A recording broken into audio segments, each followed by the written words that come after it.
अभी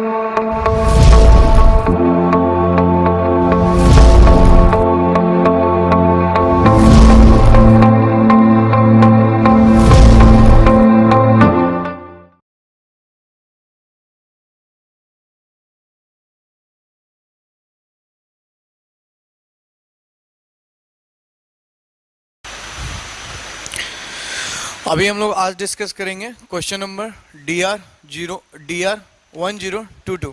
सबसे पहले हम इस क्वेश्चन में देख लेते हैं क्या है। इस क्वेश्चन में एक ट्रैक है जो कि कुछ इस प्रकार से है।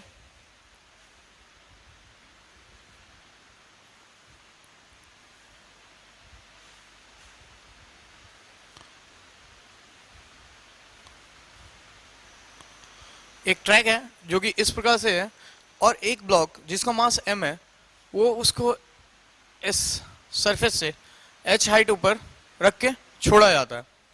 अब हमसे ये क्वेश्चन पूछा जा रहा है कि ये मिनिमम हाइट कितनी हो कि ये जो है इस सर्कुलर ट्रैक को पूरा कर सके। मीन्स इसका अर्थ ये हुआ कि ये जो है इसको क्रॉस क्या करना पड़ेगा, इसकी सबसे जो हाईएस्ट पॉइंट है इस वाले सर्कुलर ट्रैक की, उसको अगर ये क्रॉस कर जाता है तो इसका अर्थ है कि ये अपना सर्कल कंप्लीट कर सकता है। तो सबसे पहले हम लोग इस पॉइंट पे देखें, इस पॉइंट पे जो ब्लॉक होगा उसका क्या होने वाला है। तो इस पॉइंट पे ब्लॉक कुछ इस प्रकार से होगा। ब्लॉक यहां पहुंच जाएगा। इस सर्कुलर ट्रैक की जो रेडियस है वो हमको आर दी गई है, स्मॉल आर। और हम यहाँ पे ब्लॉक का फ्री बॉडी डायग्राम अगर खींचें तो इस ब्लॉक की कुछ वेलोसिटी होगी इस डायरेक्शन में, यहाँ पे v। तो ये एक mv²/r सेंट्रीफ्यूगल फोर्स टाइप का पीछे की तरफ लगाएगा, फिर ब्लॉक का mg नीचे की तरफ लगेगा और एक नॉर्मल रिएक्शन आएगा यहाँ पे। ठीक, तो अगर हम यहाँ पे देखें तो हमारा अगर इस ब्लॉक को अगर पूरा का पूरा सर्किल क्रॉस करना है तो हमारी मिनिमम वेलोसिटी क्या होनी चाहिए। मतलब अगर हमारा कंडीशन अगर मिनिमम पे है तो हम वेलोसिटी को भी मिनिमम लेके चलेंगे। तो अगर हम वहां पे देखते हैं तो मेरा mv² मीन्स यहाँ का जो नॉर्मल क्रिएट हो रहा है अगर वो मेरा जीरो हो जाए। नॉर्मल मीन्स अगर हम मिनिमम कंडीशन की बात करें तो हम नॉर्मल जीरो करके ले सकते हैं, मीन्स लिमिटिंग केस हम ले रहे हैं।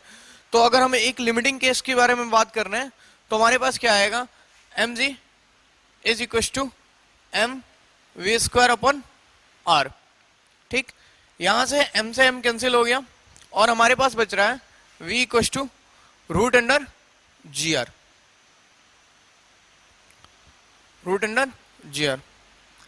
अब हमारे पास इतनी वेलोसिटी हमको यहाँ रिक्वायर है। स्टार्टिंग पॉइंट में हमारे क्या है, पॉइंट A है और हमारे इस पॉइंट को हम B पॉइंट ले लेते हैं। ठीक, मीन्स हमको अगर यहाँ इतनी वेलोसिटी मिनिममली भेजनी है तो अगर हमको वहां उतनी वेलोसिटी मिनिममली अगर भेजनी हो तो हमको net change in the potential energy जो होगा वो क्या करेगा, वो काइनेटिक एनर्जी को इंक्रीज कर देगा। मीन्स यहाँ से यहाँ तक का जो पोटेंशियल एनर्जी का जो चेंज हो रहा है वो हमारे क्या होगा, अगर काइनेटिक एनर्जी के इक्वल हो जाए तो हमको ये पता चल जाएगा कि वेलोसिटी और काइनेटिक एनर्जी में कितना गैप आ रहा है। तो अगर हम देखें यहाँ से तो अगर हम पॉइंट ए और पॉइंट बी के बीच में अगर हम कंजर्वेशन ऑफ मैकेनिकल एनर्जी अगर लगाते हैं, मीन्स जो भी मेरा चेंज हुआ ग्रेविटेशनल पोटेंशियल में वो कहाँ जाएगा, काइनेटिक एनर्जी के फॉर्म में स्टोर हो जाएगा। तो अगर हम यहाँ से देखें तो मेरा नेट चेंज कितना आएगा, अगर ये मेरा r है तो यहाँ से यहाँ तक की पूरी हाइट कितनी हो जाएगी, 2r। मीन्स हमारा हाइट में चेंज कितना आया, h माइनस 2r। और net change in gravitational potential कितना आया, mg h माइनस 2r। अभी हम लोग क्या कर रहे हैं, यहाँ पे हम लोग कर रहे हैं कंजर्वेशन ऑफ मैकेनिकल एनर्जी।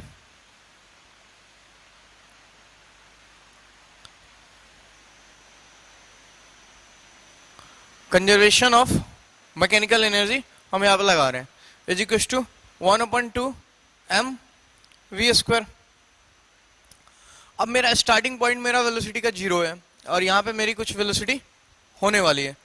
तो अगर हम यहाँ से देखें तो मेरा क्या आ जाएगा, mg h minus 2r is equal to v की वैल्यू यहाँ से उठा के अगर हम यहाँ पुट करें तो मेरा ये कितना आ जाएगा, अगर हम देखें तो ये मेरा आ जाएगा 1/2 mgr। अब हम इस पूरे सीक्वेंस को इधर ले जाते हैं और इस पूरे सीक्वेंस को इधर ले जाते हैं। उससे पहले m से m और g से g कैंसिल कर देते हैं। तो अगर हम इधर ले आएंगे इस पूरे चीज को, तो मेरे पास क्या आ जाएगा, h equals to 5/2r। Means हमारा h जो ये h है वो कौन सा h है, ये मेरा h जो है वो h मिनिमम है। मिनिमम क्यों?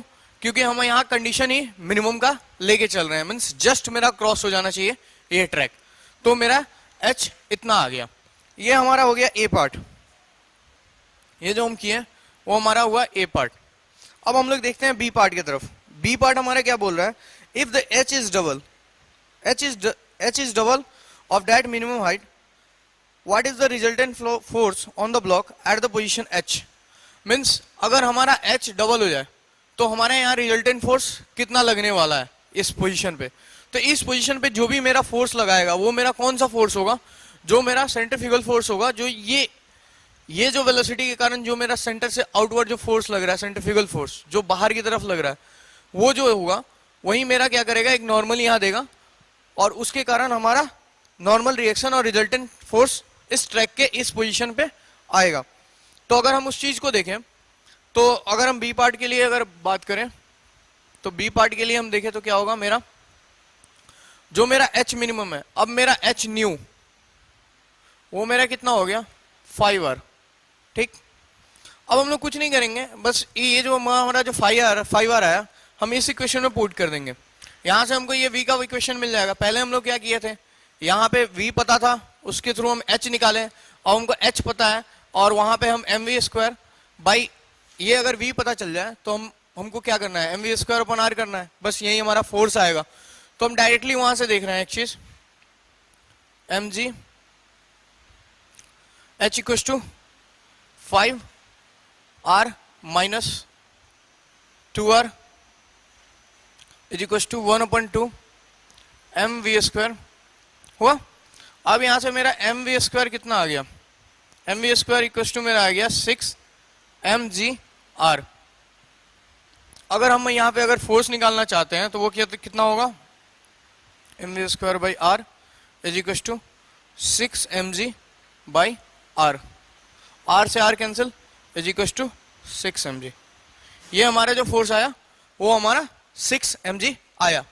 अगर हमसे अगर यहाँ पे नेट फोर्स अगर पूछ दे कि ये इस पोजीशन पे मेरा पूरे के सारे फोर्सेस का कैलकुलेशन बताओ, तो मेरा mg एक नीचे की तरफ भी लगेगा।